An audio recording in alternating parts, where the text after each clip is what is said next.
What's up everyone, Mingxun here. So welcome back to my channel. So today's episode we will be discussing the types or kinds of motorcycle chains available in the Philippine market.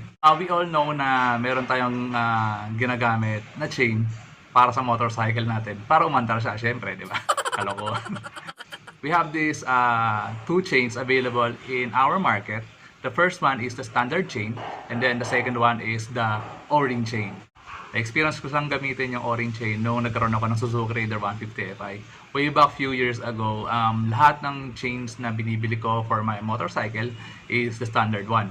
So, yung chain, merong mga iba't ibang sukat yan. Merong 415, merong 420, merong 428, at saka merong 520.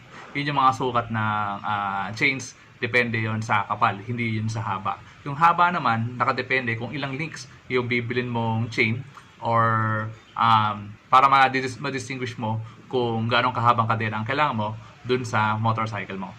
In my case, my motorcycle is Suzuki Raider 150 Fi. The links that I only needed is 120 links.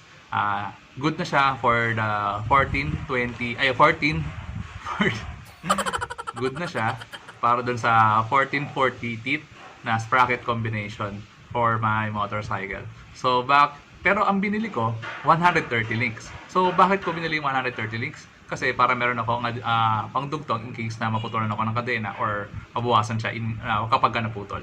So let's start the discussion between the standard chain versus the O-ring chain. Let's rock! So what I have here is the O-ring chain. Ito yung chain na ginagamit ko sa Suzuki Raider 150 Fi ko. And then the next one is... Shit. Nasaan na nga ba yung isa? What? Teka lang guys. Pag-magic ulit ako. Alright! Tayo mga dre. Ito na yung chain na isa. Ito naman yung standard chain. RK Takasago na 428 HSB. Heavy duty chain siya. Wala siyang O-ring mga dre. Tapos, ito yung may O-ring. Yan. Baligtad. Yan. So, magkano ko ito nabili? At saan? Nabili ko siya ng 795 pesos, 130 links. At saan ko siya nabili? Sa Shopee, kay Ace Precision Motor Parts Marketing.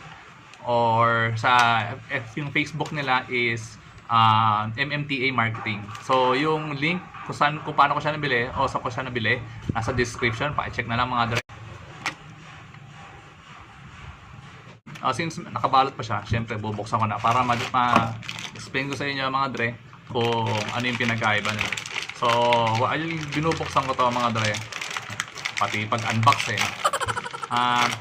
so, itong gold chain na to, well lubricated siya. Tapos, syempre lahat naman ng kadena kapag bumibili ka ng bago is well lubricated. So, since may mga grasa-grasa pa siya, hindi ko man siya lalabas lahat dahil madudubayan masyado yung kamay ko at mahirapan ako mag-vlog. So, ano pinagkaiba nila mga dre? Maglabas tayo ng kumuleta strand dito sa O-ring type. So, discuss muna natin tong O-ring type. Yung O-ring type chain, as you can see, yan, makikita nyo dito sa pagitan ng plate sa labas at saka yung plate sa loob. Yan, makikita nyo, di ba? Para may kanal dito sa gitna. Mayroong goma dyan na bilog. Yun yung tinatawag na O-ring. Yung standard chain, wala nung O-ring ngayon. Kaya nga O-ring versus standard chain, di ba? So, wala namang pinagkaiba tong standard chain tsaka O-ring chain bukod dun sa O-ring na additional meron dito. Pero meron pang isa, bukod dun sa O-ring, mas makapal to compared dito sa standard chain. So, para malaman natin yung difference ng kapal, wala rin, bobo. Tatanggalin ko din. Ayan, tatanggalin na natin mga dre para mas clear sa inyo. Ayan, makikita nyo yung difference. Yung kapal. So mga dre, since merong additional material yung O-ring chain versus dun sa standard chain, syempre meron siyang additional cost kapag bumili ka ng O-ring chain versus dun sa gold chain. Itong gold chain na nabili ko sa Shopee na RK Takasago, ito yung preferred ko na chain kasi made by Japanese people to, and sobrang tigas nga talaga compared dun sa mga ibang heavy duty chains. Tapos usually ginagamit din siya sa MotoGP. So maganda talaga yung RK compared dun sa iba. Subok na yan for so many years na ginagamit ko yung RK Takasago chain. Yung stock as chain ng ng Suzuki Raider 150 Fi, RK din siya. So, pag tinignan niyo yung gilid ng plate, nakalagay doon RK. So, sulit nga ba talaga yung pag bumili ka ng O-ring type chain versus dun sa standard type chain? So, yung standard type chain, nakita nyo naman kanina, 795 pesos yung bili ko sa kanya. While dun sa O-ring type chain na gold chain, nasa 1,000, almost 1,600 siya. 1.5 tapos may butal. Yung standard chain, mas magaan siya compared dun sa O-ring chain.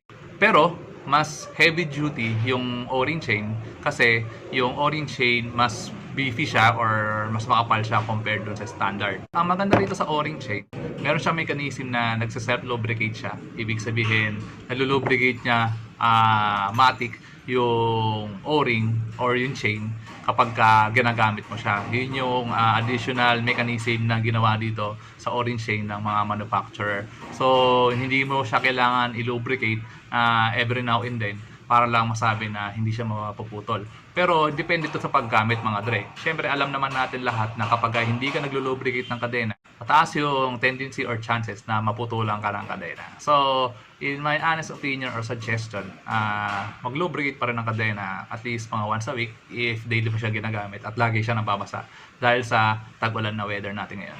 Itong O-ring chain, since medyo bago-bago to sa atin, actually hindi siya bago. 1971 pa to na-introduce sa market. At lately lang siya pumuputok dito sa Pilipinas dahil nga dun sa mga bagong motorcycles na available dito sa atin.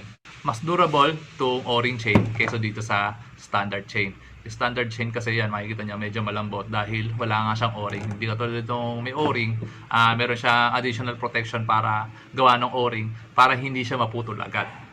At saka yun, kung makapansin nyo yung O-ring, yan, hindi siya kasing lambot nung standard chain. Dahil nga yung O-ring yung yung O-ring ang pumipigil doon sa chain para mabend siya. Hindi katulad dito. Ayan. Di ba?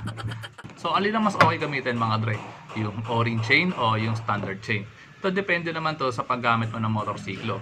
Kung hindi ka naman pa-racing or hindi ka naman mabilis lagi magpatakbo, okay na sa iyo itong standard chain. Kung gusto mong mas matagal na buhay, O-ring chain ang bilhin mo compared dito sa standard chain. Walang durable na kadena dun sa walwal gumamit ng motor.